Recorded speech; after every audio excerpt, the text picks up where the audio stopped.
Hey guys, this TBR is going to be just a little bit different.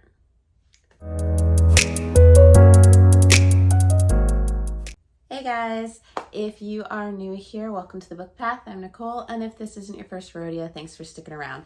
If I sound at all congested, nasally, just bear with me. Once again, we got hit with another strand of cold. Never seems to end once the kids go to school. So I'm recovering now, on the mend. Everybody else is doing good.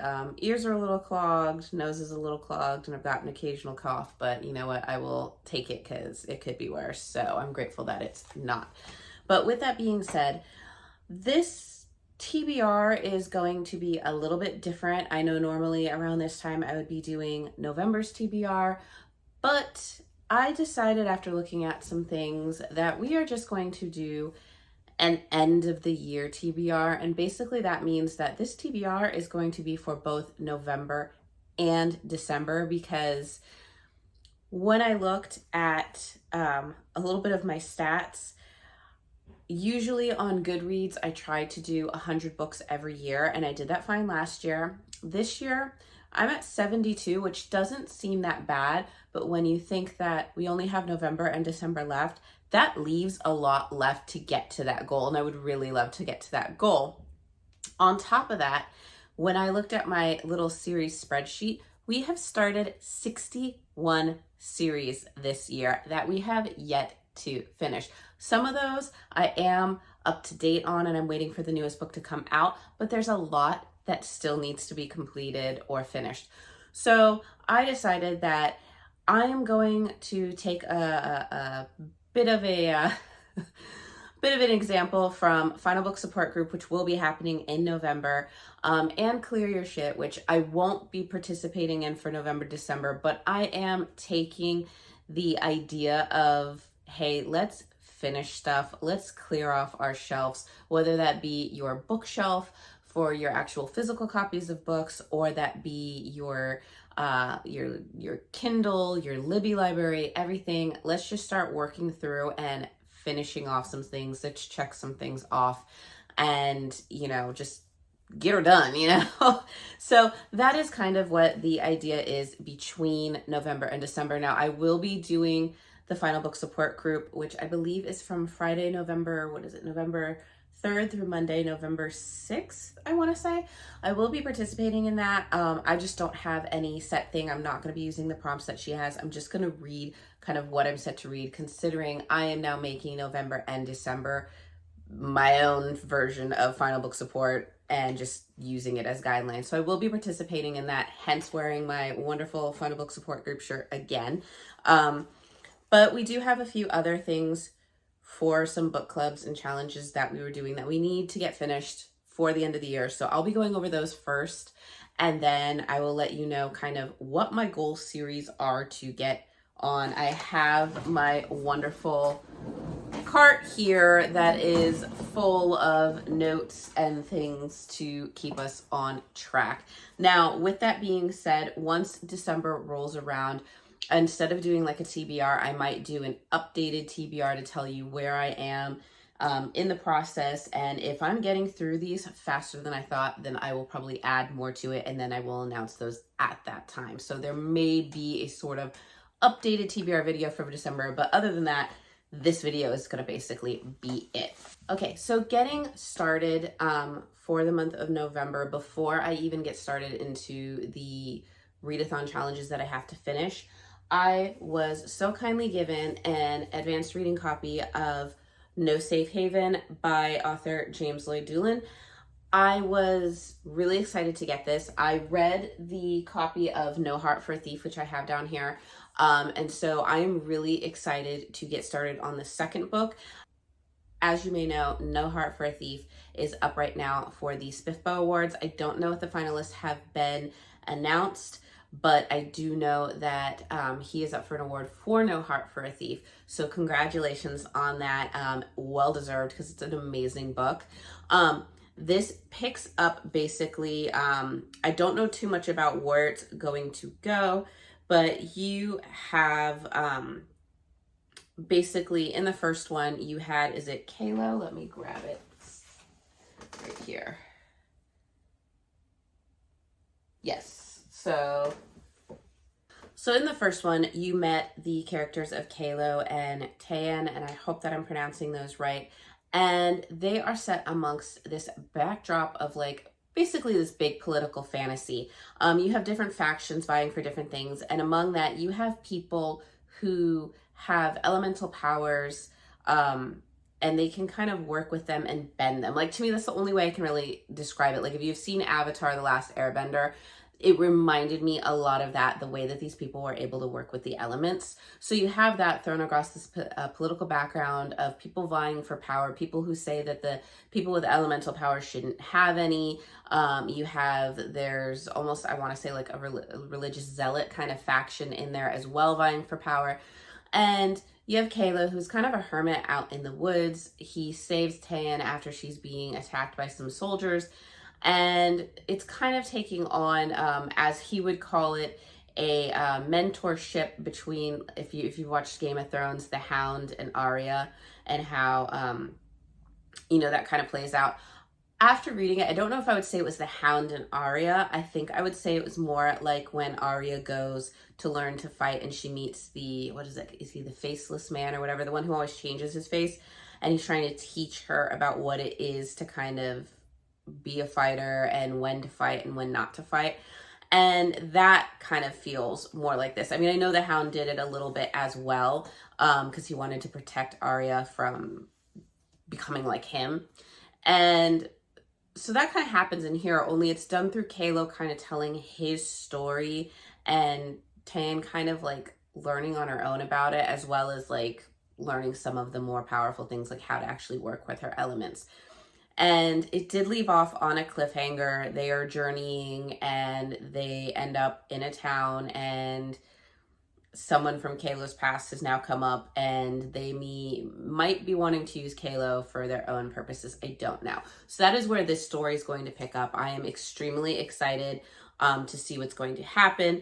On this one, it says, the missing, a rebel army that is little more than a rumor, may be Kalo's only path to exact his vengeance against the empire that claimed his home and killed his family. If it means a chance to balance the blood he owes, he will steal spirits and become the missing's tool, as long as they aim him in the right direction. 18 years later, a war is raging between factions for control of Enia. With Tayan, Kalo, and Nyx caught in the middle of a power struggle, Kalo will have to find a way to fulfill the promise he made to Tayan. Nyx must face the consequences of her betrayal, and Tayan will have to choose between vengeance and her spirit.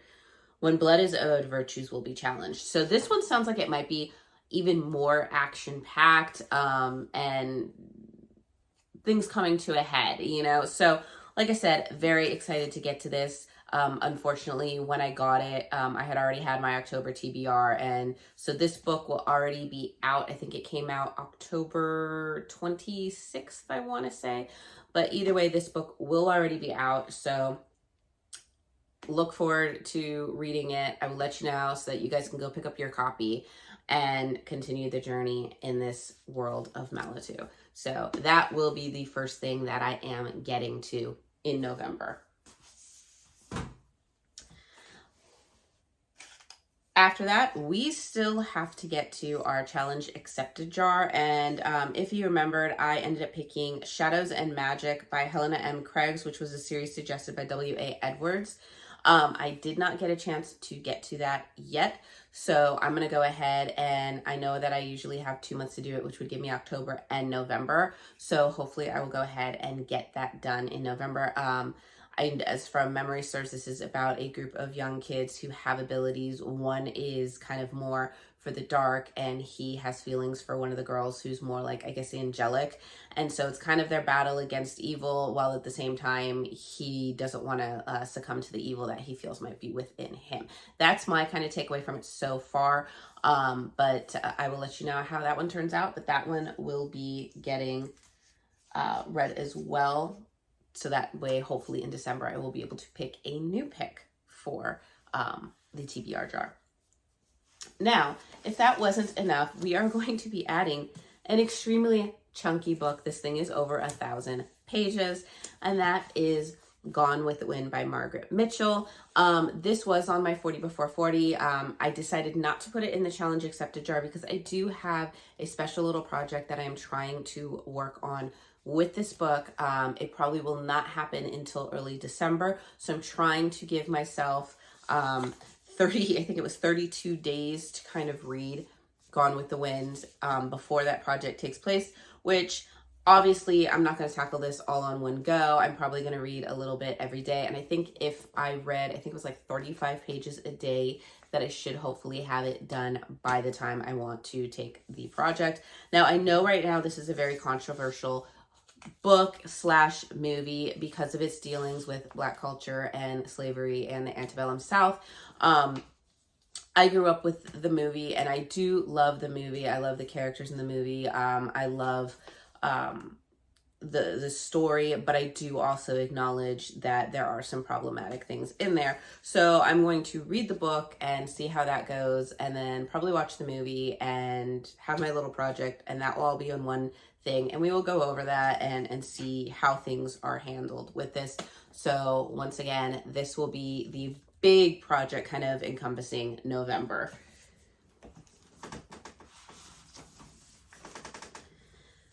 Now, with the must-haves for November and December, as you are aware, we are working on our year in Aurelium for Magical Readathon. Currently finishing up my Deciphered Ancient Scroll book for my male character, which will probably be in my wrap-up video for October. But I will not be getting to my female character's prompt, which is Stargaze, which is to read a book with stars on the cover. So that book will be moving on over to November as well, and that once again is the Princess of Souls. You have basically two people. One has powerful magic. One's a soldier who's plotting on revenge for the crown. He might have to kill her, but I don't know if there's romance that's going to prevent him from doing so.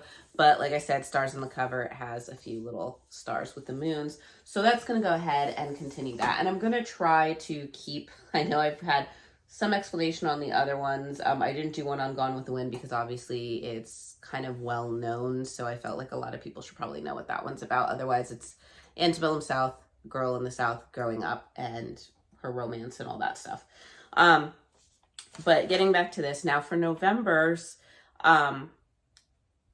challenges for my female character, after I have finished the stars on the cover book, it is to visit old favorite past and to read a book with a winter setting. So this is probably the thinnest book on there. I'm hoping to get this one fast, but that is The Snow Spider by Jenny Nimmo. This kind of feels like it might be I think it's a middle grade. But you basically have Gwen's grandmother leaves him 5 gifts: a brooch, a piece of dried seaweed, a tin whistle, a scarf, and a broken toy horse.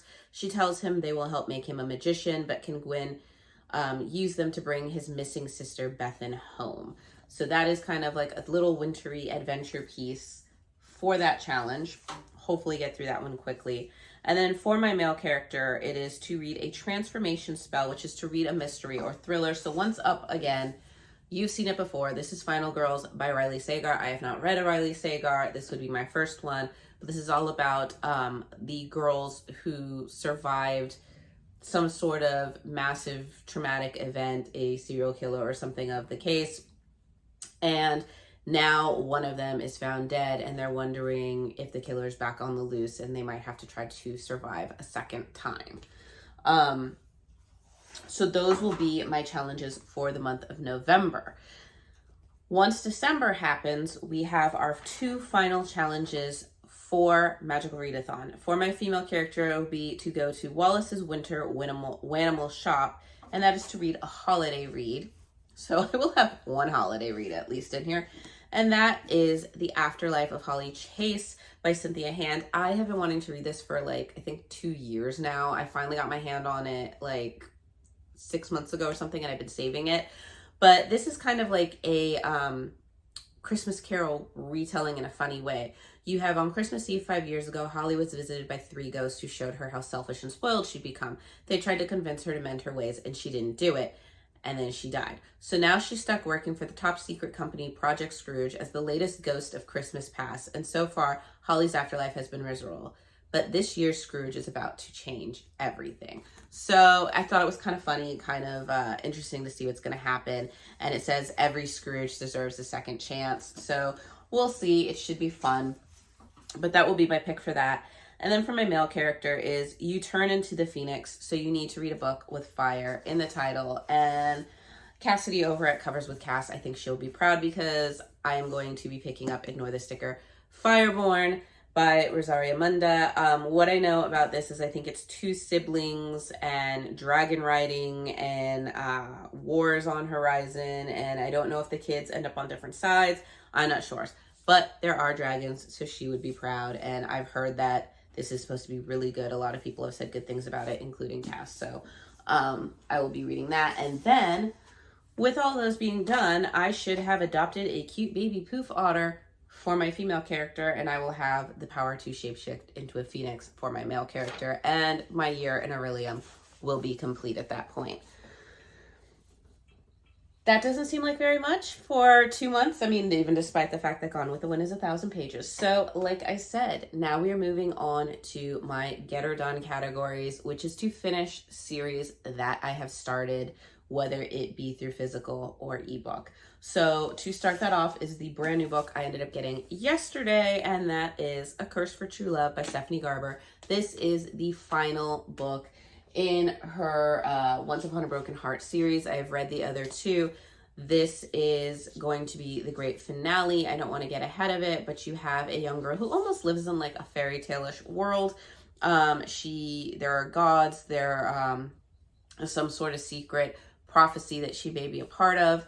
And there's love triangles, there's vampires, there's a lot to cover in this because this is the final book, so I'm not going to go too much into detail, but it is a great wintry series. Now I get to come to the conclusion and see how this love kind of back and forth thing will be going on and if true love will conquer all. Once that is done, I am going to be going back to the Ruthless Boys of the Zodiac. As you know, I started reading the Academy, the Zodiac Academy series, and found out that the Ruthless Boys of the Zodiac was kind of a mini prequel series to it. It's not so many, it's like 5 books long, and the books are just as thick as the Zodiac Academy, but they were so good. I read the first one, which was Dark Fae, and I am hooked. It was 5 stars.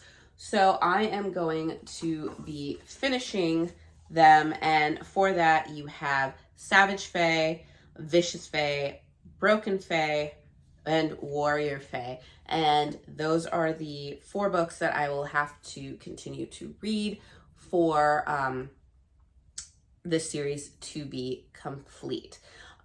This, once again, it takes place at a different academy, kind of parallel to Zodiac Academy. Zodiac Academy is supposed to be the more high-end, richy students and acclaimed students that go there. The academy that these students go to is a little bit more your problem students, I guess you would say, the rebels.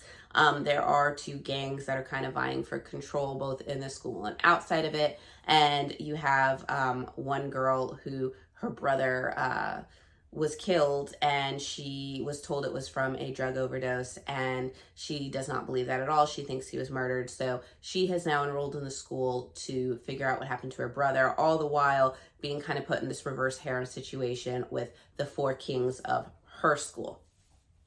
Very good, very action-packed. Loved the way that it was going nonstop. So we'll be finishing that one. To keep in this world that we're in with the Zodiac, we are going back to Zodiac Academy to finish Zodiac Academy off. But we're going to do a little bit. I read the first 2 books. We're going to backtrack just a little bit for a little tiny refresher, but also to read the other books in there. And I'm talking about The Origins of an Academy Bully, which is kind of the 0.05 book before even The Awakening happens. And then we will be reading The Awakening as told by the boys, because this will give us once more a refresher back into what's going on once Tori and Darcy arrive at Zodiac Academy. How do the princes feel about this? And I think that's going to be a fun spin on things to see who will kind of be more a little bit nicer, because I do tend to be team vampires in Zodiac Academy. So are they really the kind of good guys that I'm hoping they are, or are they really not? We'll find out. But once we have finished those two books, we will be going for the next in the Zodiac Academy books, which is book 3, The Reckoning, and continue the story on from there. I'm not going to give synopsises on these because I don't know much about what's going to happen in these books. But obviously, if you've been watching my channel, you know Zodiac Academy is an academy for people who have fayish powers. They're shapeshifters, vampires, werewolves, everything. They all attend a school. In the Zodiac Academy version of it, you have Darcy and Tori, who are the descendants of the previous king. They must graduate to ascend the throne and get their inheritance of money. They don't want the throne, they want the money, because after living in foster care their entire lives in the human realm, they just want to have the means to survive without having to steal and do illicit things. However, you have their 4 kings that are kind of wanting to have the power for themselves, since their parents are the ones that are currently in kind of the ruling positions. So that's kind of the play going on there. So after we've gone to book 3, of course, we are going to read book 4, which is The Shadow Princess.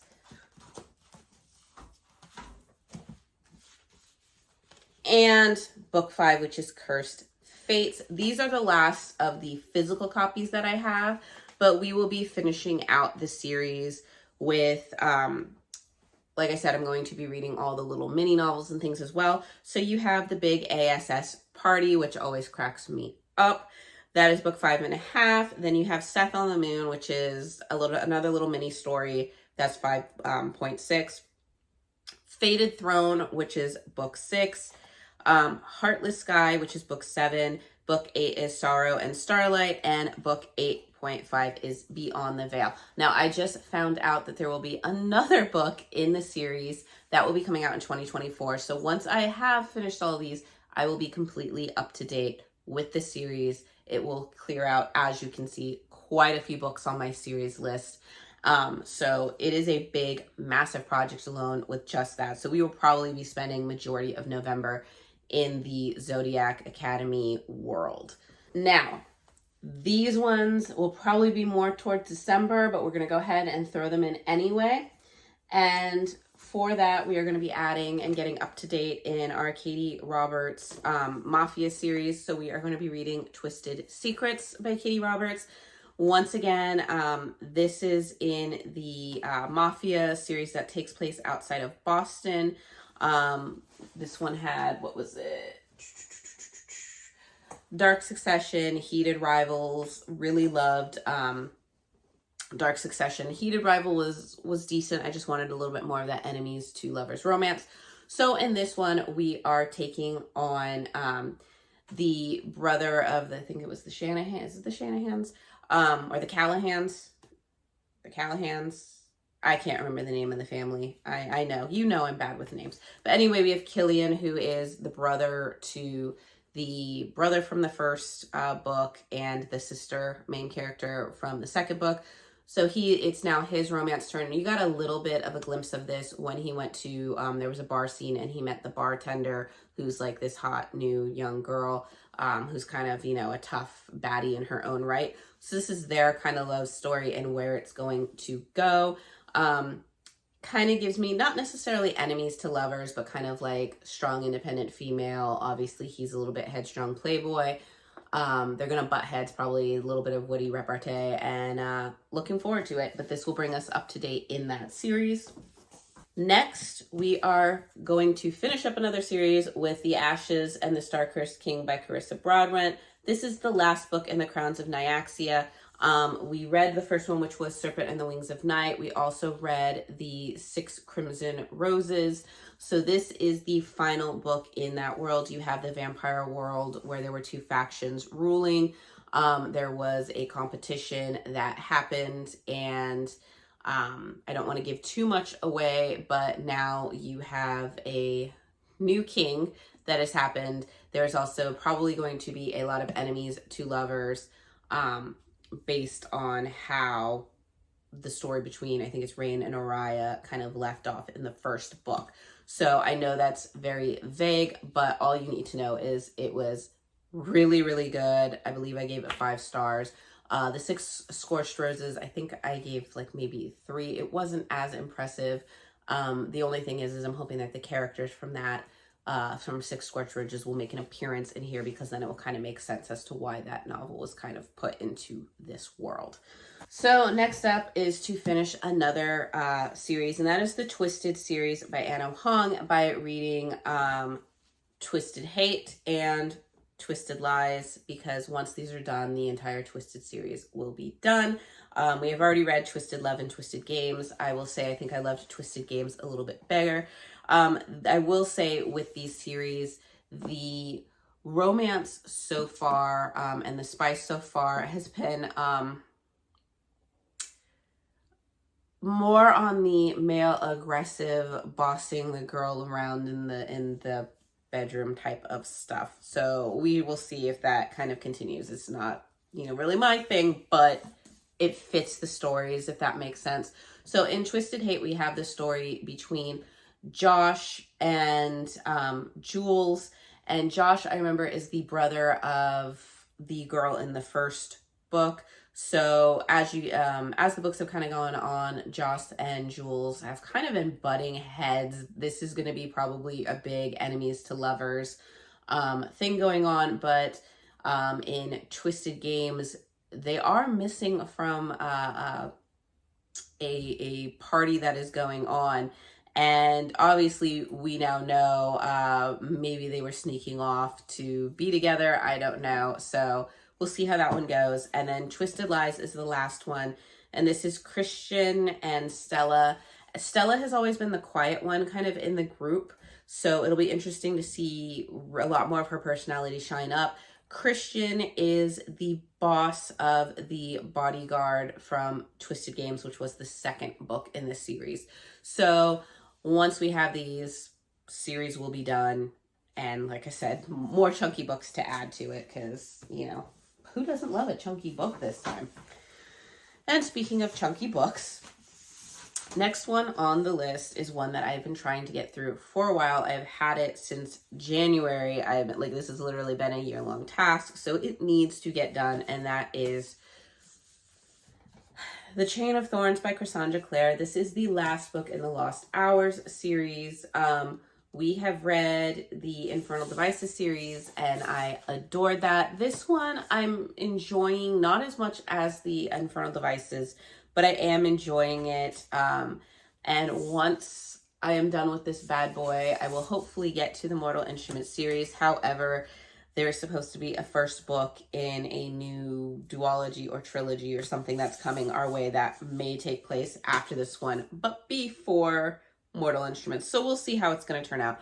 Either way, I know I have to get this one done. This is obviously the continuation of the story of the kids of, their parents were the Infernal Devices. This is the next generation. You have a love triangle that is going on.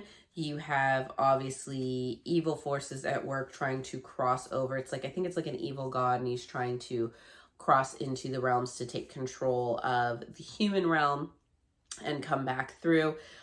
So you have the Shadow Hunters, who are the descendants of angelic beings, trying to fight him off.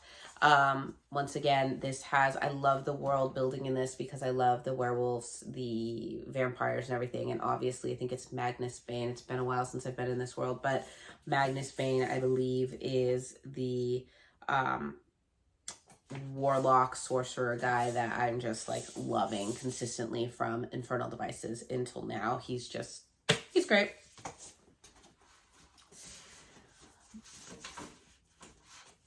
So my last 2 books that I have is to get caught up in my favorite series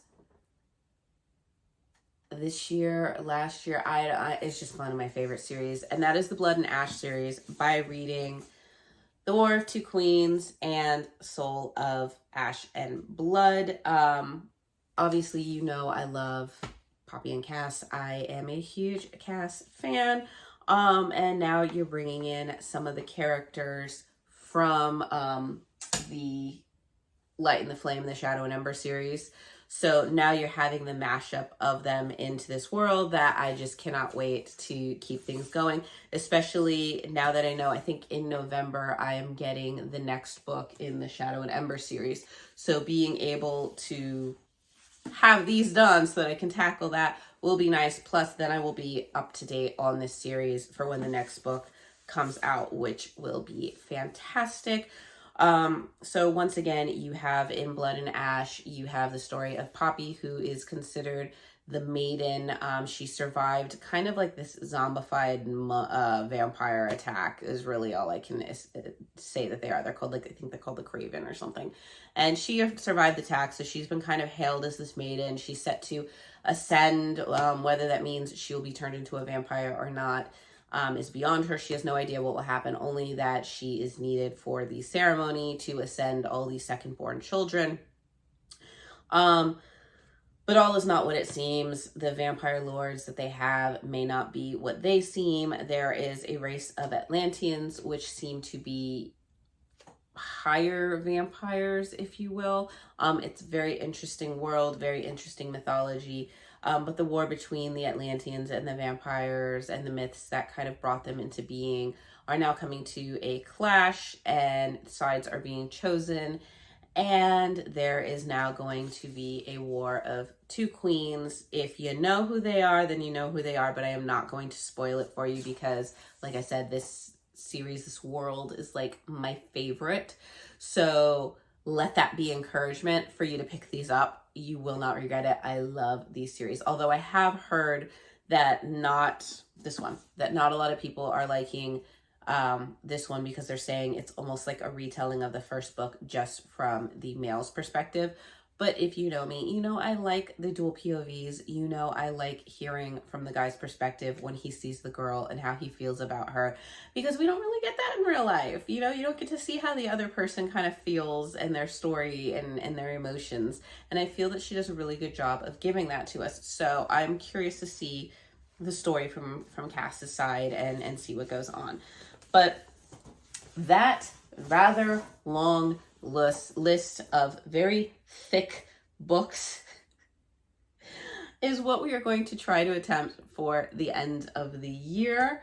Once again, if by some infinite miracle I am able to get through big, large chunks of these by December, I will start adding on other series books to try to finish those series off, because like I said, that is my big goal, is to get up to date in series, to finish series off, so that 61 series will either decrease in the number of series that are on there, or out of the 61, maybe 10 or 15 of them now are up to date and we're just waiting on the new installment so that we can work on the other series as the new year starts. But yeah, let me know if any of these stuck out to you in your mind, if there's anything you're excited to read. As we move into holiday season, there will be other videos, other updates. Back behind me will probably change a little bit, become more festive as the season goes on. But yeah, let's just, let's just get a look at all of these. I will not be able to have them all on here by any stretch of the imagination, because this is already extremely heavy. Like, oh my god. So you know what, I'm just gonna stop there. There's still like 20 books that need to be added. So like, yeah, I'm crazy. It's okay. It's the end of the year. It's holiday season. Everybody's gonna be, holiday prepping turkeys, watching parades and Christmas shopping and holiday shopping and being with family. But who says I can't read like 30 obscenely large books? But yeah, so we shall see how far I get. Wish me the best of luck in this, because oh my god.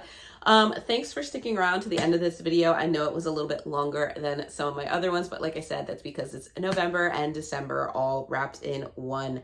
But other than that, thank you guys for tuning in.